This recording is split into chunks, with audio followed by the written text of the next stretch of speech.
Francesca Albanese is the UN Special Rapporteur on the occupied Palestinian territory and joins me now from Milan. Ms Albanese, good to have you with us on Al Jazeera. Thank you very much for your time. We know how valuable it is during this period of the year.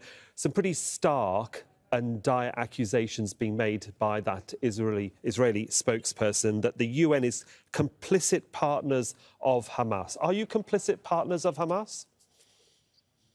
Of course not. Of course I'm not. Of course the Secretary General is not. Of course OCHA, UNRWA and all UN agencies are not.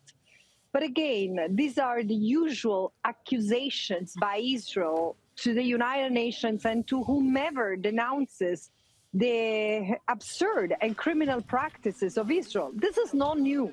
Israel targets the messenger. This is what it has been doing for decades now. But now you see, Suhail, it's paradoxical. Israel has killed 20,000 people, 70% of whom are women and children. Israel has devastated Gaza. Israel has destroyed Gaza. And we are still blaming the UN. I still wonder how the international community gives credit to Israel and how international media still give credit to what Israeli leaders, political and military leaders, say. Israel should be held accountable for what it does. So let's unpick this now very slowly. Let's start with the no visas for UN staff. Can Israel do this legally? No. This is something that my predecessor's predecessor, and his predecessors have gone through for 17 years now. Israel abuses of its powers as an occupying power in Gaza, in the West Bank, and East Jerusalem, because Israel doesn't have sovereignty over these territories. So as long as it remains the de facto occupying power, it should abide by international law and its UN obligations. It cannot retaliate against anyone according to its own interpretation of UN rules, which is what it does. So we have now, let's move on to the indiscriminate bombing of medical facilities. Is that in compliance with international law? Adding to this, arresting and detaining medical workers, laying siege to medical facilities, cutting off power and refusing medical aid to reach hospitals and clinics. These are the facts, as we've seen during this so-called self-proclaimed Israeli war on Gaza. So I ask you, has Israel done enough to keep Palestinian civilians safe? No, no, and no. Israel has not done anything to keep civilians safe. Let me give you 3 examples. First of all, Israel has used ammunitions that are meant to create huge destruction. Even the Washington Post and the New York Times have given a sense, have produced investigative reports saying that Israel has used over 80 days the level of ammunitions that are equal to more than 2 nuclear bombs in the Gaza Strip, which, let's remind, is 360 square meters inhabited by over 2 million people. Second, Israel has been targeting hospitals which are sacred under international humanitarian law. And again, the health system is devastated, which is not just critical in itself, it's critical in order to provide support to people who are injured at the time of war. And third, Israel has arrested and detained medical personnel, doctors, nurses, abusing them and even torturing them. How can this be explained? This is why special rapporteurs have denounced through and through the risk of genocide, and the health system speaks clearly to the intent to destroy the Palestinian people in Gaza.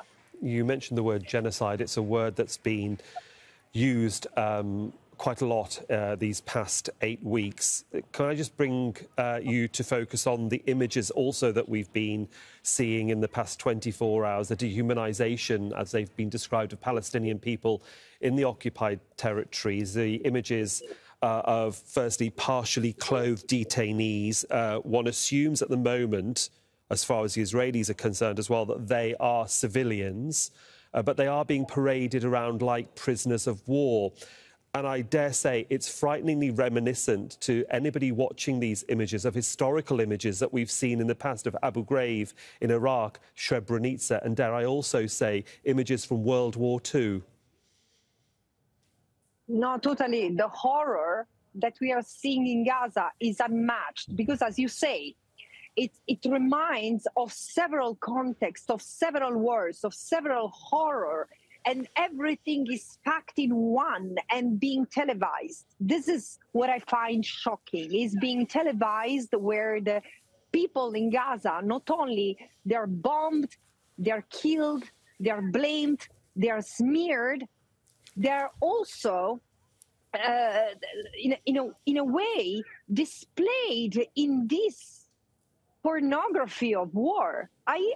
Frankly, I'm at loss. I have no words, because even if these people who have been captured by Israel were Hamas fighters, they should be treated humanely. There are children, there are bodies who clearly are children in those footages that have been captured and shown to the world. How can this be legal? This is utterly illegal. This is criminal, because even combatants are allowed to benefit from the guarantees of international law, meaning being treated humanely, which is not what they are offered. The Israeli Prime Minister, in his Wall Street Journal article, also talks about de-radicalising the Palestinian population in Gaza, again giving the impression that everybody is, inverted commas, and I quote, a terrorist, and that they need to be de-radicalised. These people have been living in what is nothing more than an open-air prison for the last, 15 years, if not longer. And so de-radicalise, and why does he think it's his job to de-radicalise a community that might not even be radicalised to start with? No, first of all, let's be clear. I need to correct myself and to correct, including the United Nations, for having called Gaza an open-air prison. It's not an open-air prison. It's a ghetto. This is what Gaza is. And frankly, how can we de-radicalize people? We don't even know if they're radical. These people, I mean, half of the population in Gaza is under 18. They have not elected. They have never voted for anyone. So how do we know that they are radicalized in the first place? But plus, I don't think that the point of Benjamin Netanyahu's op-ed should be the de-radicalization. The point is that they want to empty Gaza of Palestinians. They are calling for a forced displacement of Gaza, of Palestinians from Gaza. And they've said from the very first week, from the very fifth day of this military operation, I've said this is ethnic cleansing. This is what Israel has in mind, to empty Gaza of the Palestinians. And this is happening as we speak.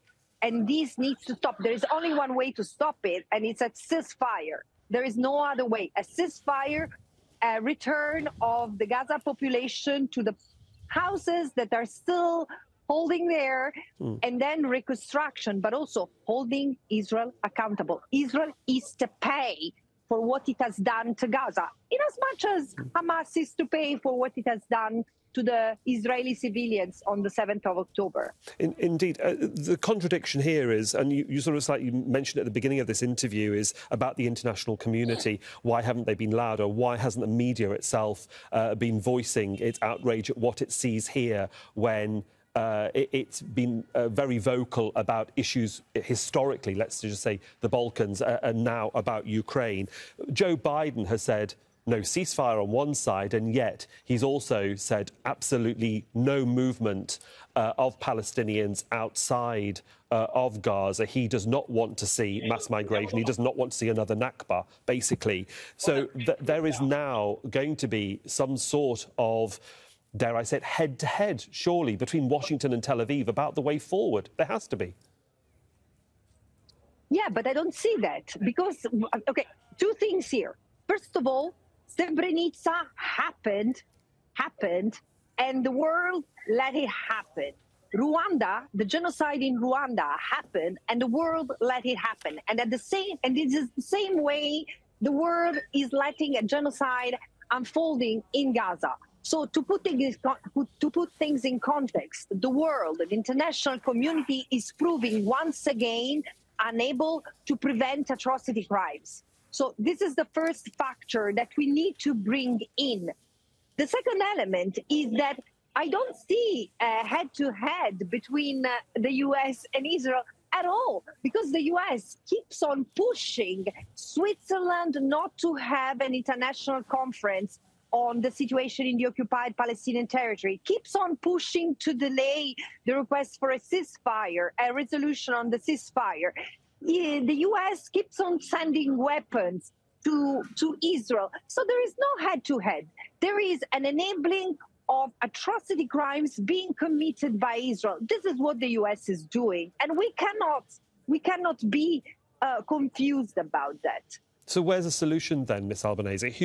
If it's not going to be the US, who pushes either Israel or the US into a position where they have to move, they have to change their policy and their direction? Are we looking at Russia? Are we looking at China? I mean, are we looking at the other big players on the Security Council? I mean, where do you look for hope? I still think that there is hope that the international community, other than the US, Israel, Germany, Nauru, and Marshall Islands, will wake up. But there must be a solution possible, including outside of the Security Council, if the Security Council continues to be paralyzed. There are measures that must be taken by other countries, economic, diplomatic, and political measures that each country can take, suspending economic and trade agreements with Israel, stopping arm transfer, declaring an arms embargo, and sanctions. There is no other way than sanctioning Israel, the same way the Western world has sanctioned Russia when it started an unlawful war against Ukraine. Why there is an exception for Israel now? We shall see what happens. It's always good to get your input. Really appreciate this extended interview with you. Francesca Albanese, the UN Special Rapporteur on the occupied Palestinian territory. Thanks for joining us from Milan, ma'am. Thank you.